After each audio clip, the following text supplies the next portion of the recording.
let's talk about some characteristics of the tangent and the cotangent graphs. So first, let's talk about tangent. We know that at multiples of pi over 2, we are undefined. Because the tangent is y over x, when the x value is 0, like at 0, we have, or at pi over 2, then we have vertical asymptotes. So our vertical asymptotes kind of restrict our period. You can see between negative pi over 2 and pi over 2, we have one full, basically, rotation of our function, right? We go through the entire thing. Between pi over 2 and 3 pi over 2, we go through one full rotation.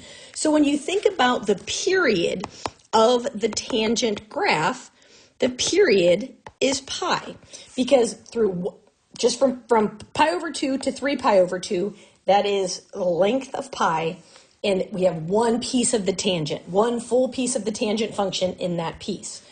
So very different than the sine and cosine function, because we have a period of just pi. Now, if we think about the domain, you can see we have many restrictions on the domain because of all of our vertical asymptotes. So if we think about this, and I've said it kind of in passing, but it's the multiples of pi over 2. So the way we can write this domain, something about the fact that x cannot be 2n plus 1 times pi over 2, where n is an integer.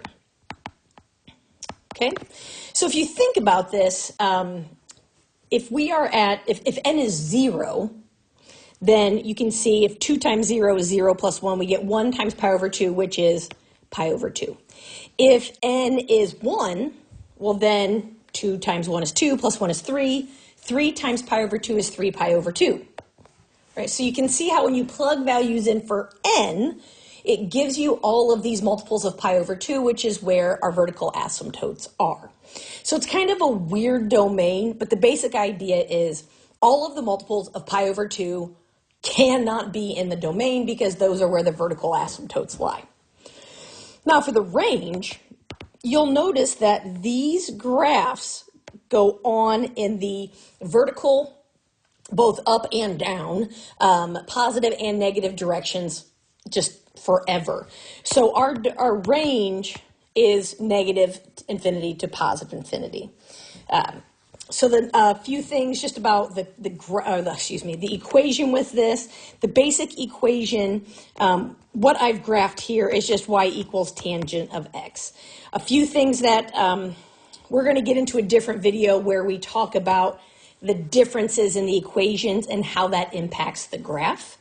Okay, so we'll get into that later. But now let's look at the cotangent.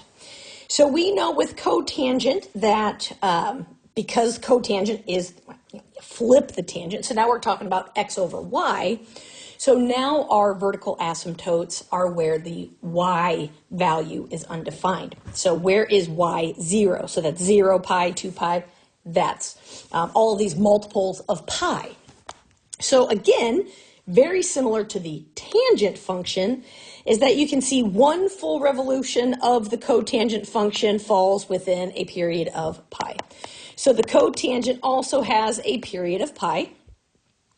And if we're looking at the domain, well, it's similar in crazy to the tangent, and that is we know that x cannot be a multiple of pi. So n times pi, where n is an integer. If n is 0, well, 0 times pi is 0, and you will notice at 0 we have a vertical asymptote. If n is 1, well, 1 times pi is pi.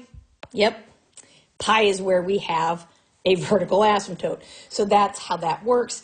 And again, our graph goes in the y value positive and negative forever. So our range is going to be a nice negative infinity to positive infinity.